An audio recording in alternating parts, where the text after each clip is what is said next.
Welcome to Trifecta Collective, Finding the Root with Megan and Shannon, the podcast, where we dive deep into all things health and wellness to help you find health and healing inside and out for now and forever. Hello, and welcome to Trifecta Collective, Finding the Root with Megan and Shannon. I am Megan Abbott, owner and founder of the holistic health practice Trifecta Collective. And this is my co-host, Shannon Callery, and she is the head practitioner of the practice. And welcome to the podcast. Yeah, I'm so excited for today. We're going to talk about, this is going to be a less educational one, more just conversation, kind of talking about our experiences. And yeah, we're going to get into some good stuff. We're going to talk about medical trauma and tons of good stuff around that.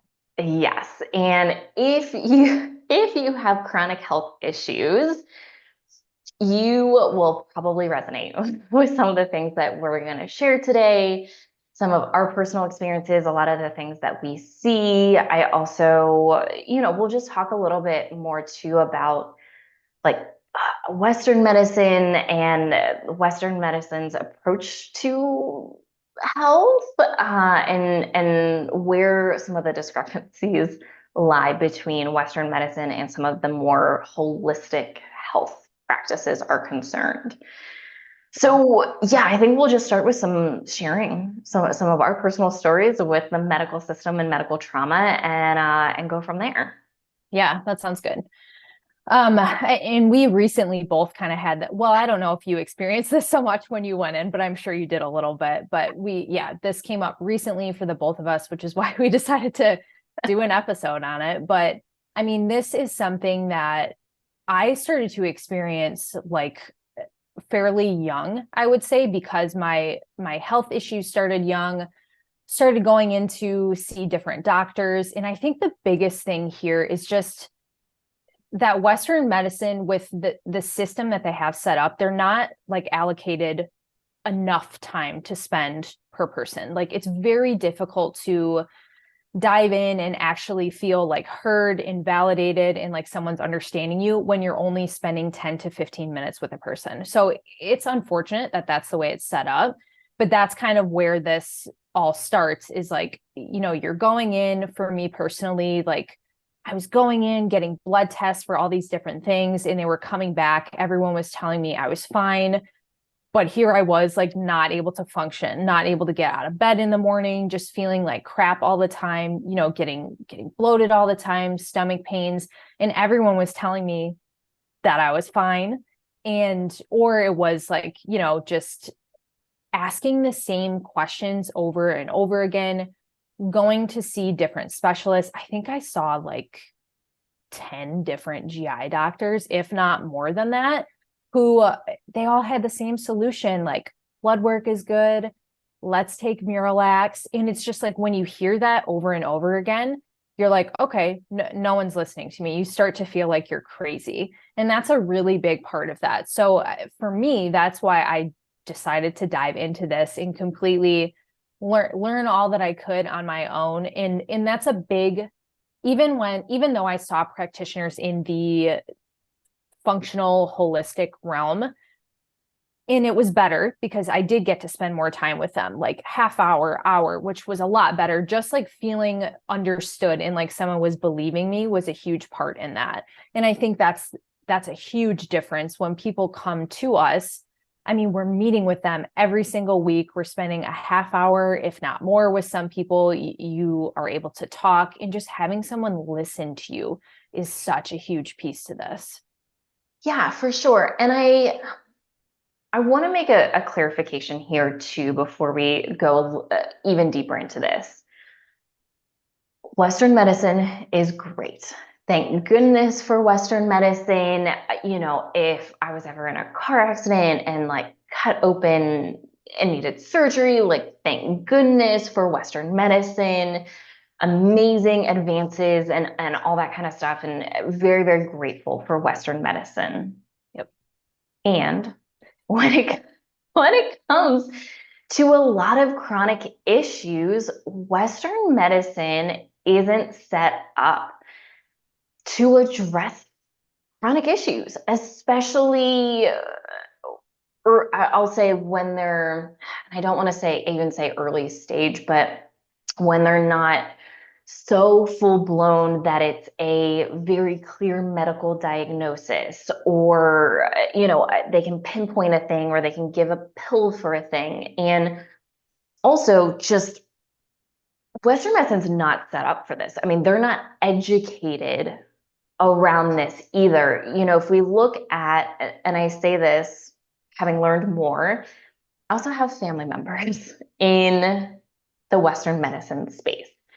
And when I hear them talk about how they approach chronic issues, and just to share a little bit more what I'm really referring to. So I didn't grow up with my father, and we do have a relationship now. And my father is an MD, he's a PhD, he's very intelligent.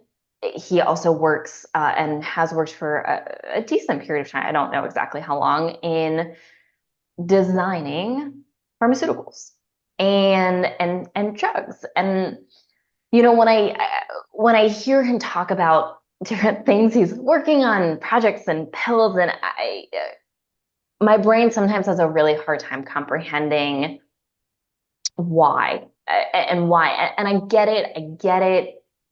You have lab testing, you have an issue, you get a pill to manage the symptoms. And once again, thank goodness for Western medicine and being able to help and manage certain things. And they're just not trained to look at the bigger picture. They're not trained in nutrition or lifestyle. And even when they do more research around this, it is with a very oftentimes, and this is not 100% of people in the medical field, but a very narrow scope. And I've also worked with a ton of nurses, and a lot of them start to realize this when they experience their own chronic issues, that they're just not trained. They're not trained in certain labs. They're not trained to understand a lot of the physiology and what these tests are actually looking at and the value of certain tests. A very good example is if you've ever had thyroid issues or suspected thyroid issues, and you go to an any doctor trained in Western medicine, chances are they're going to run TSH. If you're really lucky, they're going to run free T4. And that is it. Once again, they're just not trained to look at anything else. If you see an endocrinologist, they might test you for some antibodies, TPO, TG antibodies, even like TSI. I've never seen any physicians run that, which looks at some other end of the spectrum of thyroid issues. They're just not trained in this. And I have a close friend, and we've chatted about this before, who is a trained nurse practitioner, and she went into the functional medicine world. And not long ago, did she do like a very specific hormone training where she learned what T3 is and why to run free T3 and the value of that. And this was not in her functional medicine program either, for reference. This was a separate training that she did years later where she learned what this value was, the value of it. And we know in the holistic health space, free T3, that's what our body's actually using. That's what, there's a conversion process. And if we're not converting, you're going to have thyroid symptoms. And T3 has so much value, not only free T3, total T3, T3 uptake, reverse T3. All of these things have so much value. And Western medicine just doesn't look at this. It's really designed to, all right, here are some, based on your symptoms, here are some labs. And here are the ranges based on the general population, very, very wide ranges, which once again, we're looking at general population, which a lot of the population doesn't feel the best. Let's also just keep that in mind. And then based on that, if you have something wildly out of range, and usually it takes a wildly out of range marker, then if there's a pill, they give you the pill. Once again, this is how they are trained. And when it comes to acute issues, great, amazing, thank goodness. And when it comes to chronic issues, man, do we miss a lot of the time. Yeah, and kind of tailing off that, when I was in school for public health, that's what I went to college for. I remember learning about the downstream approach and the upstream approach. And, you know, they kind of always put Western medicine in that downstream approach, even though it's more of an upstream approach, because what you're saying is that, and we've all experienced this, they're typically not going to run labs, or if they do run labs, if I'm coming in and saying like, I'm uncomfortable, I'm bloated, like this and this is going on, and they run some labs, if everything is like in line with their markers, they're going to tell you that you're good to go, everything is fine.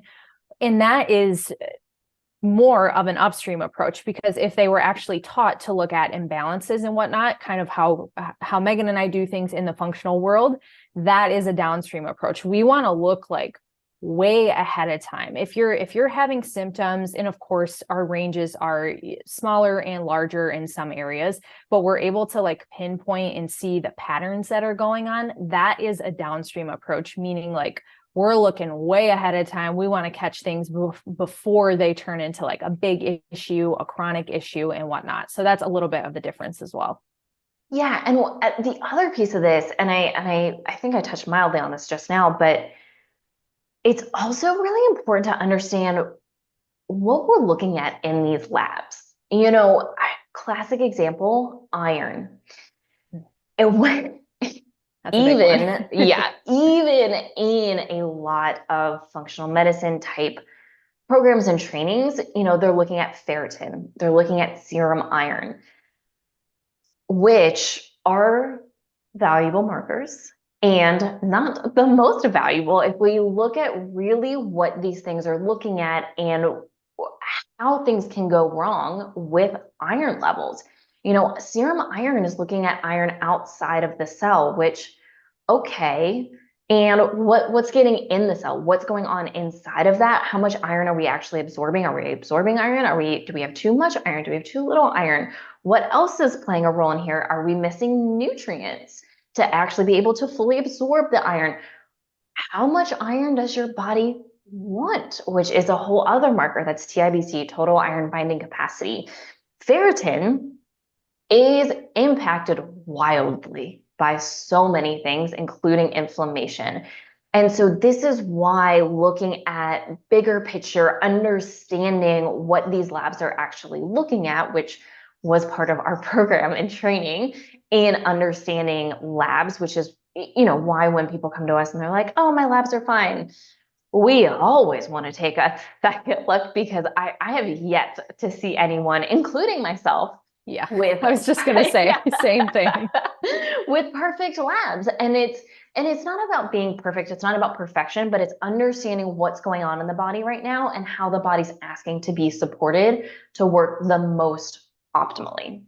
It is insane to me how we have all these other markers that are like really true iron markers, like iron saturation and TIBC, and almost no one runs those. Like they're not common markers to run. And I don't, that is something I will never understand. Like when people come to us and they're like, oh yeah, I have my ferritin, like that's iron. I'm like, no, we need so much more here, because we can't, and it's so easy to get added iron. And like I think we've talked about this before, how iron saturation, that's a problem. It's super hard on your liver. It causes a whole bunch of other issues. Same thing with like not having enough iron and fatigue and all these other things. So that's a really important piece to the puzzle. And we can't, like, we need to see that to know like what supplements are okay for you, what's not okay. Like that's such a big piece to this too. So just, yeah, having that knowledge and being able to ask for more things and advocate for yourself too. So I hope you're learning something from listening to this, because you can do this research and like go in and ask on your own too. That is part of, yeah, advocating for yourself, speaking your needs, asking for what you need when you're in the doctor's office. That is also okay to do. Yeah, and even, I mean, I had an experience in the functional world where someone was only trained, and that's on me for not asking for more clarification on her training, even though it was a well-respected individual created the program that this person went through, a very well-respected person in the holistic health space and the functional medicine space. So I just blanket trusted it. Should have asked some more questions, but I ended up with iron oversaturation, which contributed to a lot of fatigue and issues. And this is because they weren't trained, even in the holistic world, trained appropriately in understanding full spectrum labs. And so it is, whether it doesn't really matter who you're working with, ask questions.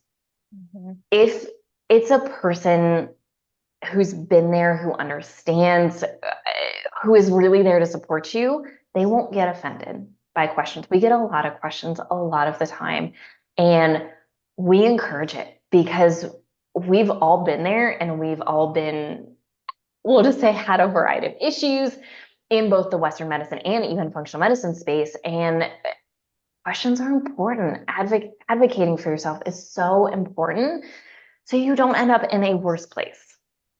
Yeah, and I'd say that's something that, you know, if you're if your current doctor or whomever you're seeing maybe gets like is either shutting you down in straight up telling you like no we don't need to do that, or again just like not listening to what you want to do, that is a pretty good sign that you might want to look into finding someone else, because like Megan was saying, questions are welcomed. Like if you're asking a question, it's because you're trying to get clarity on something, and there is absolutely nothing wrong with that. You should fully understand, like when you're working with someone, what their end goal is, what supplements you're taking, what medication you're taking, and whatnot. So yeah, that's always a big red flag to me, is when someone just immediately shuts you down. In my head I'm like, okay, you're not a person that I want to work with or see anymore. Yeah. And, for me, this really started, after my car accident and I started having a lot of chronic pain issues and then other chronic type health issues. I saw 8 different physical therapists. And so this is also not just like, MDs. This Yeah. is really Western medicine. This is all across the board of, no one, everyone that I saw in physical therapy always looked at my low back because that's where my pain was. I had chronic pain in my low back. It hurt so bad. And no one looked, like at my hips or at my mid back, my thoracic spine. No one looked at, because I was in a car accident. So I had a seatbelt on. Like, no one looked under my rib cage or even just rotation of my shoulders. No one looked at my feet and my ankle mobility, and then when I started having chronic pain, even like sciatic type pain, they were just like, oh, do these nerve glides, just stretch out the nerve. And meanwhile, I started standing because I didn't have feeling for a whole year in my right leg. I started standing really wonky, and that contributed to like a hip shift in my knees, and my ankles got super weird place that I was just naturally standing because I didn't know. I didn't have feeling, and no one looked at that. And I saw, once again, 8 physical therapists of ranging specialties and varieties. Not all of them were covered by insurance. Some were private practice. Some were strength and conditioning type coaches as well, which I was hoping would be better and they would look a little bit, at broader picture. And when I would express I had pain, and this was basically the reason I fired every single one of them, is at some point in the treatment, they were like, you're fine. Your range of movement is fine. Just everything looks fine. I don't know why you're having pain. It's probably in your head. that And that one gets me. I heard that so many times from all kinds of people and practitioners and doctors, and just it's in your head. And I had so many physicians try and offer me anti-anxiety meds and antidepressant meds. And I had been on those for 10 years and never felt good. And there was no way I wanted to go back on those. Not that they don't have value, not that they're not good temporarily, but that was not what that it was not on the table for me. Same thing, I was in a chronic pain clinic and saw a chronic pain specialist and a spine specialist, and I did so many injections and treatments, and they were like, well, here's opioids and you're on pain management for the rest of your life and you're not 30 yet. And no one asked me, hey, do you happen to have a history of addiction in your family that maybe we really need to think about this? And is this going to be a really good idea? Me having known my family history of addiction, there was no way I was going on opioids because I had a strong feeling I was going to be addicted immediately.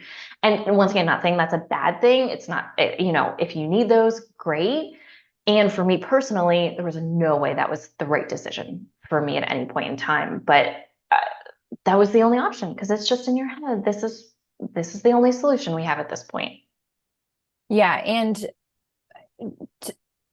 I was going to say, like, to be clear here, because we talk about this a lot too. So stress, anxiety, depression, mental health issues, trauma, whatever you want to call it, can be an issue here. So it's not that they're fully wrong when they're saying, like, have you ever thought about like anxiety or something like that? But the problem is that one, they're not normally saying it in a very like understanding way. Or it could not be. Like in your case, you were having pain. It wasn't a fake thing. You were actually having pain. But that trauma piece is something that they tend to not know or understand how to dig into either. Because like for me, stress, anxiety, trauma, all of that was a huge factor. I literally couldn't get to where my body needed to be until I addressed that piece.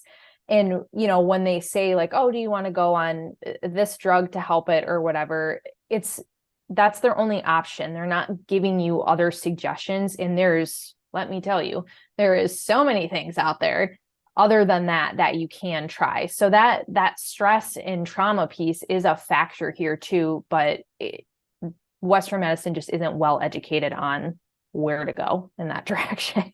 Exactly. And yes, I was depressed. I was in pain all day, every day. I, of course, I was anxious because I couldn't do normal things. Standing for more than 15 minutes hurt. And once again, I wasn't even 30 years old. Like, not a normal thing. I couldn't go work out like I was used to. Just like everything hurt and it was exhausting physically, mentally, emotionally. And it really wasn't until I saw a certain type of functional practitioner who ran an organic acids test that was like, oh, also, along with all of your issues, you're also not producing any neurotransmitters, dopamine, epinephrine, norepinephrine, serotonin. Of course, you're going to be depressed and anxious because you're not making any of these neurotransmitters that are needed for optimal or even just a day-to-day, quote unquote, more normal mental health situation. Yeah. And then, I mean, that functional testing piece is just so beneficial in so many different areas. And having someone look at it who understands it in a different manner and whatnot, you can really get a lot out of it. But going back to what you said, when someone is sitting there like telling you, that just not listening to you, telling you no, that you're wrong or that it's anxiety or that, the pain is in your head, that starts to fuel your fire as well and can also add to the problem. I mean, I've had that jumping into more like recent experiences in really realizing that medical trauma was like a thing for me that maybe I didn't pay attention to so much. My not only my own experience, but my partner got sick in the beginning of the year and it was a whole thing. And it's really hard, like when you have the brains that we have in like our critical, I don't know, thinking process or just like knowing what we know as far as root issues, that when he went into the emergency room and urgent care and all the things, it was just like kind of getting passed around, knowing that no one was going to really help him with what the root issue was going on. That stirred up a lot of stuff for me. It was so like, I got anxious and agitated. I had to pull myself back because of course, like I didn't want to make his situation worse, but just like, you don't realize how much it sticks with you when you've been through it so often.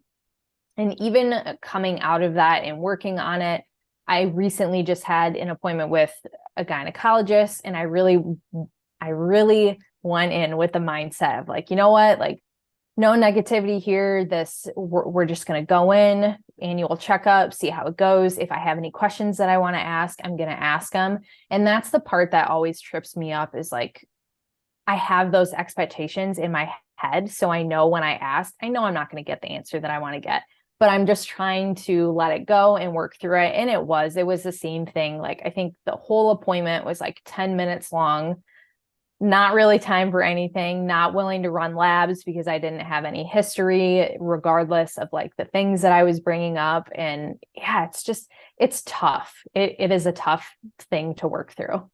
It is, and I actually just thought of another story, but I'm gonna stay on the gynecologist because I've had two experiences now with the same one, who, by the way, was highly recommended to me in the more holistic health space. And to her credit, obviously, I'm not going to name her name, but to her credit, she does often spend more time. I think I did get like 15 to 20 minutes both times when I last saw her, which is definitely above the norm, which I appreciated. And she's a very talkative person and very open Was she with a DO, a doctor of osteopathic? nope. Oh, okay. Yeah, she's just a Wow. regular gynecologist. Yeah. So I was very impressed with that the first time I saw her. And kind of towards the tail end, when I was still having some lingering issues, specifically like lower belly bloat, and I was hesitant to get off of birth control. And that was like one of the last steps that I was like, all right, it is officially time to get off of birth control. I had an IUD and it was time for it to get changed anyways. And I was like, let's just take it out. Let's see how this goes. I've been on birth control for 16 years. And so when I was sharing why I wanted to get off, one, there was a lot of pushback of maybe you should stay on. We can just change it. We can change the type if you'd like. But I felt pressured to stay on birth control. And I felt like I really had a fight to ask, to say, I want this out of my body. I want this foreign object out of my body. I do not want to go back on the pill. Crazy emotion stuff that often came with that for me, along with many other people. And when I shared that, I was like, look, I've done all of this work. All of these things that I do, I was like, I do coffee enemas, I do castor oil packs, all of these things. And I still have this. And I just want to see if this is playing a role. I'm open to putting it back in. If it's not, I was like, I don't know what my hormones are doing. I've been on birth control for so long. It's like, I don't know, maybe I have some PCOS stuff. Maybe I have some endometriosis stuff. I just don't know. And I wanted to say retaliation, but that's not quite the right word. It wasn't quite that combative. It felt like it in my mind. Yeah, because you have to explain yourself that much. And it's like, why when you're just leaning into what you want? But Yeah. But she was like, you don't have PCOS because you're not overweight. And I don't know what my face looked like. I can only imagine because I was just blown away that one, she would say that just out loud to a human. And I understand I'm not overweight. And would you say that to someone who was overweight? Would you body shame them as a physician if someone presented as quote unquote overweight? What even is overweight? All of that kind of stuff. And where are you getting this information? You do not have to be quote unquote overweight. You could be any weight whatsoever and still have PCOS. And I was just shocked. And I mean, I didn't go back for 3 years. And well, that's what happens. yeah, yeah. And I'm like, I'm so hesitant. And then before I left Virginia, I went back again and I had had a couple weird cycles and asked her to run some hormone blood work, knowing that it wasn't the best and just curious. Just Mhm. out of curiosity, I know to take it with a grain of salt. I know how to read, my own labs when it comes to this. I was just curious if she would be open to running some labs. And what she said to me was, because you get your period every month, give her from 21 days up to 40 days, you're normal and your hormones are fine. Once again, I don't know what my face did, but I was just blown away that one, you don't ask more questions of do I have symptoms? Do I have cramps? Do I have bloating? Do I get headaches? Do I have PMS? All that kind of stuff. But just because I happen to get my period, and also what does my period look like? Is it 1 day? Is it 10 days? There are no questions about that of just, no, it's fine. We don't need to test. And I just, it brought a lot of stuff back up of just, I mean, thank goodness I know what I know. And I just, so much empathy going out to people who believe this and of all sorts across all different things, including hormones. And just, yeah, just a lot of frustration and sadness. Sadness really came up for me of people who just blindly believe anything that they're told because someone went to medical school. Yeah, just Mhm. a lot. Yep, that is a great statement. And did she run the test or no? No. The same thing happened to me when I went, and she said the exact same thing when I said I would like to get some testing. I hadn't been in 5 years because of my past experiences, and I just, I do believe in screenings and Yeah. whatnot for certain things, like, so that's why I went in. But yeah, she was like, well, your cycles seem to be regular, so you don't really need to do any testing. Again, you don't have any family history. I kid you not, it was like 3 questions. And I'm like, how do you know any information about what is going on inside me? Or how are you putting this together in your head? Like, I just, I will never understand how it makes sense to them. And it's tough to not leave on a frustrated note after that. And so many people experience that. And we're going to these people trusting them, like going in, trying to be vulnerable, sharing all the things that are going on with us, and to just get like that shut down response essentially in your face does not make you feel good after you leave. And it definitely doesn't want to make you go back. No, absolutely not. And I had a situation that I literally just forgot about until we started having this conversation. And you might remember this because we were working together when this happened, but I think this was at some point last year. I started having breathing issues where it was very challenging for me to take full breaths. And it was really like an all of a sudden kind of thing. It was impacting my sleep. I'd like wake up short of breath and then I couldn't catch my breath and I couldn't sleep. And I have no history of any sort of breathing issues. And I ended up going to urgent care. They took an x-ray and they were like, oh, you have asthma. Here's an inhaler. No other questions were asked other than the shortness of breath and how long it had been going on. And I don't have asthma. I've never had asthma. I had walking pneumonia in high school, or I'm sorry, in college. And that's the only like breathing issues I've ever had. And I'm a pretty healthy person. And, like for this to just suddenly come on and I had no other symptoms, it's not like I got sick and then I had started having breathing issues. I mean, they ran a COVID test. They ran, I think they some other test, a flu or strep, I can't remember.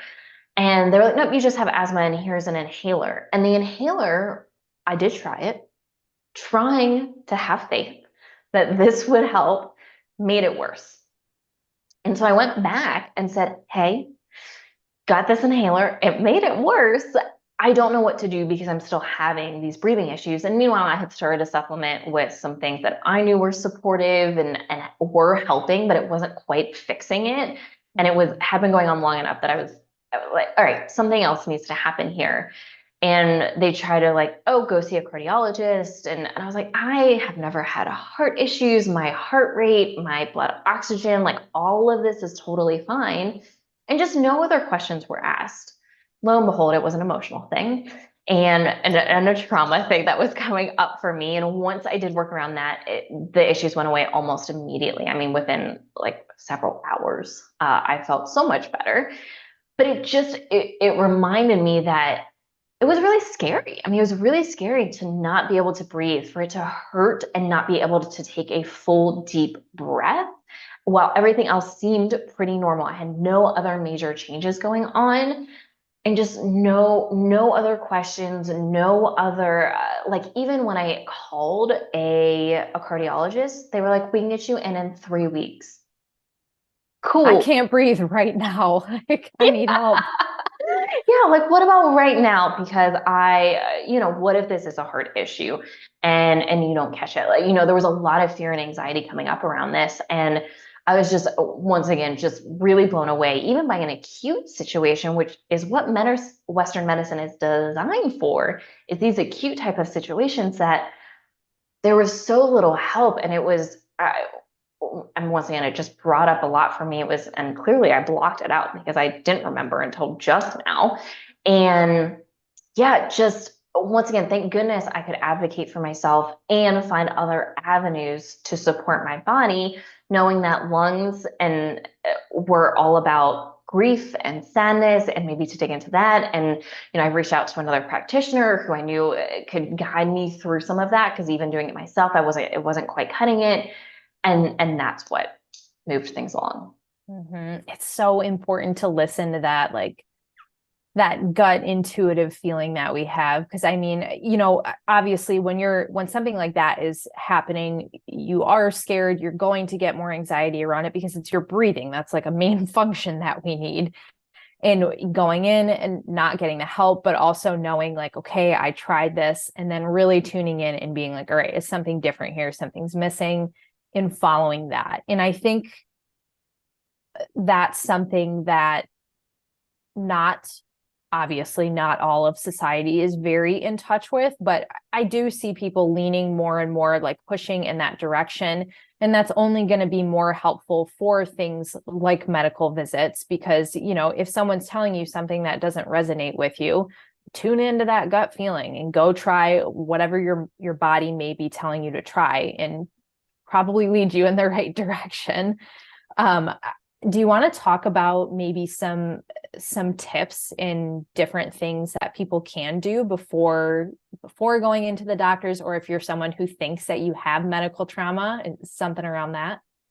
Yeah, I actually just want to share one other thing Yeah. first. Yeah, go ahead. So, and if you've been diagnosed with an autoimmune condition, you will know exactly what I'm talking about. But there is a statistic out there, and I probably should have looked at this before we started recording, but there is a statistic out there where I think, and please don't quote me because there is a good chance, but I know it's in this range, that if to get diagnosed with an autoimmune condition, which women, by the way, we are more prone to autoimmune issues and diseases, you have to see somewhere between 8 and 12 physicians to get diagnosed with an autoimmune condition, which is mind blowing, because that means you were dismissed by at least a handful of them and then referred out by a handful of other ones in order to get your diagnosis. And as someone with a history of autoimmunity, I had Hashimoto's, I was diagnosed with Hashimoto's. I got diagnosed in the functional world. I've also been able to put it in remission. I was told I was going to have to go on thyroid meds, and I wasn't bad enough that I felt like it was super necessary and I wanted to try a couple other things. That is not the case for everyone. Some people do need thyroid meds. Some people do need to stay on them forever. Some people need a variety of thyroid meds. And, but that statistic really, I think, is a good, unfortunate, and good representation of how a lot of people, especially women, can be so dismissed in the Western medicine world when there is something very real, something that is diagnosable. Now it is challenging because there are so many autoimmune conditions. However, there's some major tests that we're able to run, and physicians can run even more than we can, and that we're trained in, especially physicians who specialize in autoimmunity, and there are quite a few. But it's just mind blowing how many people you have to see to get that diagnosis to be validated, and how much you have to fight in order to get that diagnosis, let alone any help and support with that diagnosis, because Western medicine does not have great solutions for autoimmune conditions. Yeah. And to add to that too, autoimmune conditions, they don't just happen. Like, you don't just wake up and have an autoimmune disease. It is something that has been building in your body. There was probably things that started to happen years before it actually set in. So, I mean, there's that piece to it too. Like if you were someone who was going in or had been going into the doctors for tons of different issues that you were having and just continuously getting dismissed, and then eventually you go in one day, someone listens, someone does the test, and they tell you you have an autoimmune condition, like you have been continuously dismissed at that point, which I didn't have an autoimmune condition, but I can only imagine how that would feel. Yeah. And I mean, mold is the same way. Yeah. Mold, I mean, people are going to get dismissed again and again and again and again and again, just with all of that. And it's just so unfortunate. And also, the other piece of autoimmunity, and I think there is some confusion around this sometimes. Yes, there's a genetic component. It's also not the only part of it. There are many other things that contribute to autoimmunity. The genetic component is a piece. There are other pieces, and then there's often a trigger for it. And that trigger can be an event like a car accident for me, which I think was the trigger for me. And there was many other things underlying even well before that, especially the trauma. By the way, if you have a history of trauma, especially childhood trauma, the likelihood of you developing an autoimmune condition in your life goes up significantly, like crazy significantly. I was basically destined to get an autoimmune condition with my level of childhood trauma based on everything, all the research and everything that I read. And yeah, of course, I was fortunate that I caught it at a point where I could reverse it and had the knowledge and could do that. So just wanted to clarify that. And yes, it didn't just happen. It didn't just pop up. There were underlying things. And there was also probably something that triggered it, getting sick, an accident, an incident, an emotional event, anything like that. Yeah, I mean that's also a really big thing that we see. I mean, I have with a ton of my clients, like I can almost whenever I ask, I'm like, was there, and I know you asked this question too, was there a time, did you notice like when everything got worse or when did all this start to show up? And they actually think on it and they're like, oh my God, yeah, I can think of this specific event that happened. Like I got divorced and it started like 2 days after, or like the week after I moved out or something. It is insane how many people, when they actually take the time to think about it, can trace back and find a specific event where things just kind of like hit the fan. And this is why asking, even in our free consultations, we ask a lot of questions, probably more questions than most physicians will ask throughout multiple visits. And this gives us insight into what tests do we want to run? What do we actually want to look at? What is likely going on? What are bigger root causes? All of that kind of stuff, because we know all of this matters. Mm-hmm. Yeah. Yeah. So that being said, if you are a person who has been continuously dismissed, or you know that maybe, this is resonating with you, you're thinking maybe I have some medical trauma, one really good thing that you can do is, if you're still going into different doctor's appointments or just feel like nervous around it, anxious, you want to do something beforehand to help regulate your nervous system. And there's tons of different YouTube videos out there, free content on this. It might, and it's going to look different for everyone too. Like if you're someone who enjoys journaling, that's a great way. You can write about like what you're nervous about, what you think is going to happen, and all the things. Breathwork is a really great tool for this, and it's a pretty easy tool for most people. If you haven't tried it before, start slow. Start with something that's like maybe 3 to 5 minutes. That's a good place to go. Somatic movements and all of this stuff. Maybe we'll throw some links in just to our favorite things, but I would say those are like three top things that I would consider.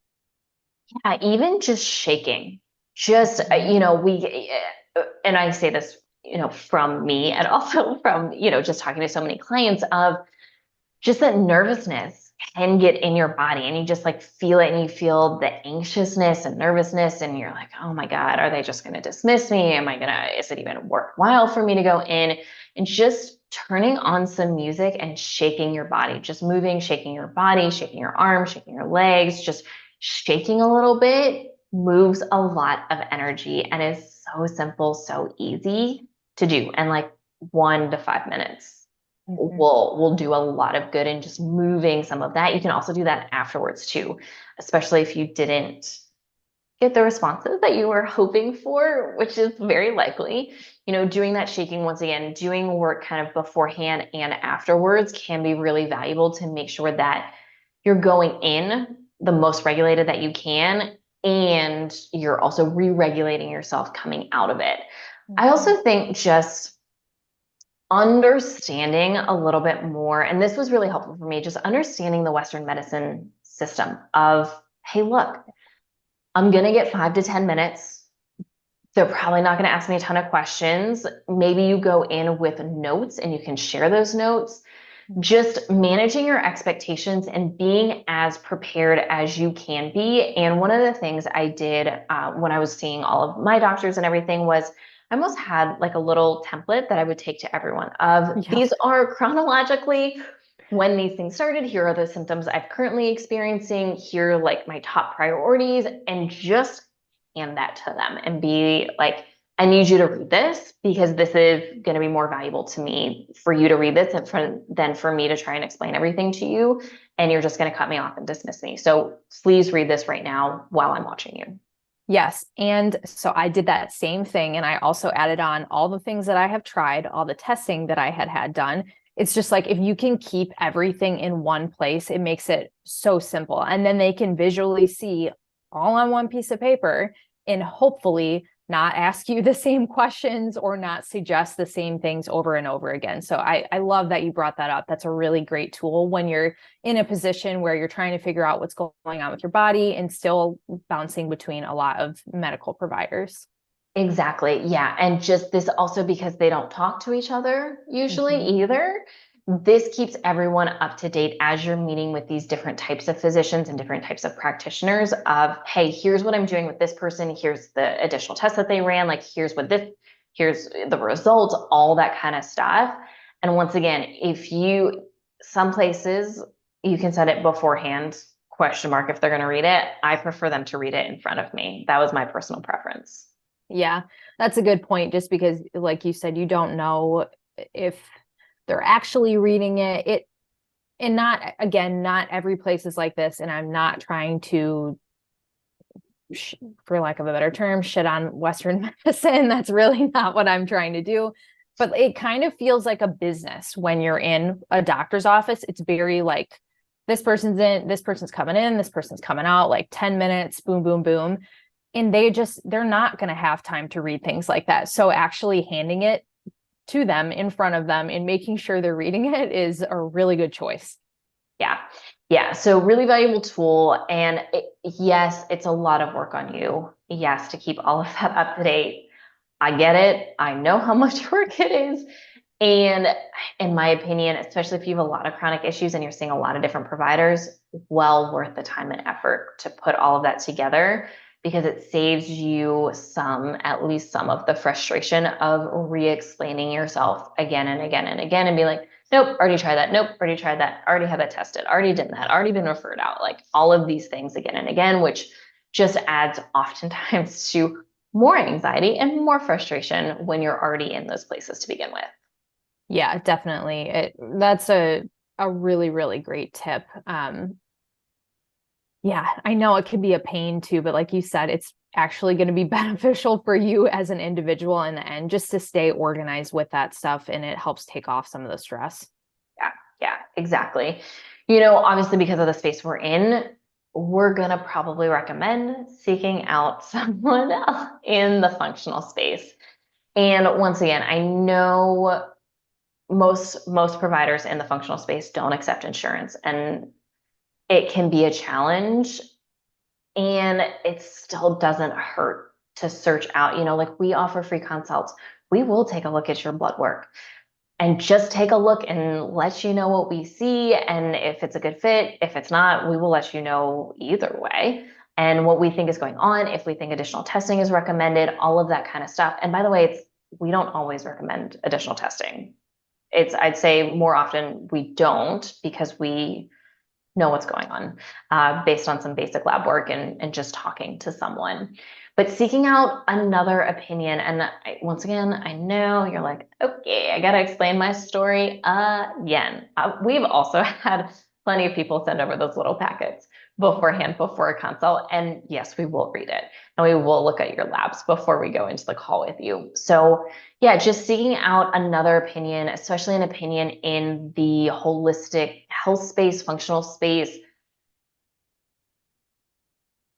I'll share this, and I know there are exceptions to the rule. And I also think this is valuable. Sometimes, many times in my experience, naturopathic doctors are not much better.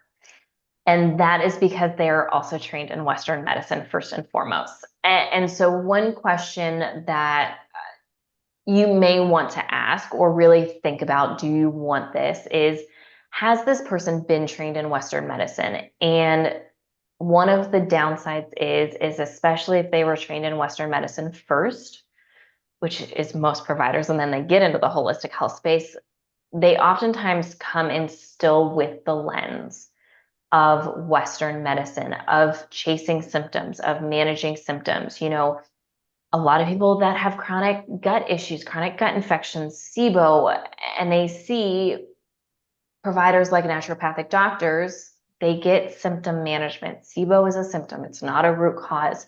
They're still they're looking at more symptoms, they're looking at more testing, and they still symptom manage and don't look at the bigger picture. So if you are looking to get another opinion to potentially work with someone in the holistic health space, just really think about that. Ask some more questions. And I just think it's really valuable because it's something I was not aware of when I got into the space, that oh, you're in the functional medicine space. You have to be better. You're going to Same. fix me. You're going to look at bigger root causes. And by and large, that is not the case. Mhm. Yeah, it's unfortunate, but I can say the same. I mean, I had seen so many different functional practitioners who, knowing what I know now, what they were doing was symptom chasing. And, again, not anyone's fault. It's just a matter of maybe doing a little bit more education in that area and learning different things. And that's why we're here, because we've been through it and we're trying to share that information with everyone, that there is an end to this, there is a root. You got to find the right person and ask questions. Exactly. And I also just want to throw this out there too. And this came up for me literally earlier today, with a test result that I got back from a client of, if you're experiencing a lot of chronic issues and you're like, I'm going to take matters into my own hands, I'm going to do this myself. Please be really careful about supplements that you're taking, about things that you're doing. If you are not well versed in certain things, especially, I mean, this really goes across the board. This instance was in case of hormones. Just know that you can do more harm than good in your body. And that's not to scare you. That's not to say don't take matters into your own hands, because yes, you absolutely need to do that. But please really, really, really do your research before you start doing this yourself. Because, for Shannon and I, we've been doing this for years. I've been in this space for over 9 years. I have hundreds and hundreds of hours worth of client experience, of actual case studies. And I still, the three of us, the three practitioners in this practice, we talk to each other all the time, ask questions about each other. And hey, what do you think about this? Hey, we have a very collaborative practice because we all have different viewpoints and opinions. And, sometimes there's something that we don't think of. And that comes from a lot of experience and education, of course, but also a lot of experience. And I see this more often than I would like, of people doing more harm than good to their bodies with some of the supplementation, and even like therapeutic diets, elimination diets, and doing these things that can for some people oftentimes lead to more harm than good, especially in the long run. Yeah, and that's, I mean, with supplements and especially the therapeutic diets, like, I mean, I get it. I know that they can be helpful, but there's a time and a place, and diet is almost never going to fit unless you're eating like a horribly processed standard American diet. Like, from our experience, from our years of experience, diet alone is probably not going to fix the issue that you're dealing with. So yeah, you really do have to, again, listen to yourself, do some research on your own, ask questions, get clarity, make sure you understand, and then proceed. Exactly. And, reaching out to groups can be very beneficial and getting support and just, having a community of people who have been through similar things too. And also recognize every person and everybody is different. Mm-hmm. So once again, just like really listen to yourself, really tune into yourself. Just because this works for one person doesn't mean it's going to work for you. And who knows what else was going on Yep. in their lives and all that kind of stuff. So just, I know when we have medical trauma, we can really just try and do this all of ourselves. And because we're scared, we have this anxiety to go to medical practitioners or see any types of practitioners, but also a little bit of caution at if you do this, that sometimes, especially when people have come to us, and I don't want to share with anyone, hey, by the way, you've been taking this supplement and this actually made all of your issues way worse. And I don't want to do that. That's not fun for me. I want Yeah. people to get better and feel good. And I don't want to share that kind of news with someone. So just be very mindful and careful, and try not to rush into anything. Also, know if you have a lot of chronic issues, there's probably not a quick fix. A particular supplement is probably not going to fix all of your issues. So just really keep that in mind, that yes, taking matters into your own hands can be really valuable and can be a little dangerous sometimes. Yeah, and just one last thing to piggyback off that is another big difference between like the functional world and Western medicine is, especially if you're coming to us, like we will be upfront with you. It is not the same as taking a pill and your symptoms getting better. This is like deep rooted healing, undoing years of things. So it's naturally going to take longer than that. We always tell people, think about how long it took you to get to where you are now and how you're feeling. And what we're doing is going back and undoing all of that. So it is naturally just going to be a longer process. Yeah. So hopefully that helps. We know, we understand, we have been there. We continue to still be there Yeah. because once again, we do see value in Western medicine, and we both see Western medicine practitioners, Mm-hmm. doctors, physicians, whatever you want to call them, for ourselves as needed, even just for regular screening stuff. And Mm-hmm. we still experience this. So you're not alone. Reach out if you need support, if you need to vent. We have been there. We totally understand. And if you're looking for a little bit of a different approach or just another opinion, we are available. And once again, there is no pressure to work with us or buy anything. We want to help you, and we want to support you in any way that we can. So please don't hesitate to reach out. Please don't hesitate to book a free consult with us. Yes, yeah, we love that. Send blood work if you have it. That's even better for us. We love seeing it beforehand. Yeah. And if you're thinking about ordering any functional labs, please talk to someone before ordering them. Just please book a free consult with us beforehand, because we may recommend something different for you. And we are well versed in these labs. We know the differences. We know, based on what you're experiencing and your history, what may be a better option or the best option for you, or multiple options. And just encouragement to chat with us before that. Yes, definitely. We don't want you wasting money. So just ask first. Yeah, we have wasted so much money, so much Yeah. money in our own healing. We don't want you to do the same. We've wasted money and time and all that kind of stuff. So if we can limit some of that for you, we would highly enjoy that. Yeah, we will do our best for sure. Yeah, yeah. Well, awesome. So medical trauma. Hope you enjoyed it. Hope you enjoyed Sherry's and stories and got a few tips and tricks out of this. And maybe you just don't, maybe you feel less alone, which is a huge win in my book. If you just feel less alone in your struggles here. So thank you so much for joining us. As always, any likes, subscribes, 5-star reviews mean the world to us. They really, really do. They help us out so much. So if that resonates, we really appreciate it. And thanks for joining us. We will see you next time. Yeah, thanks everyone. See ya.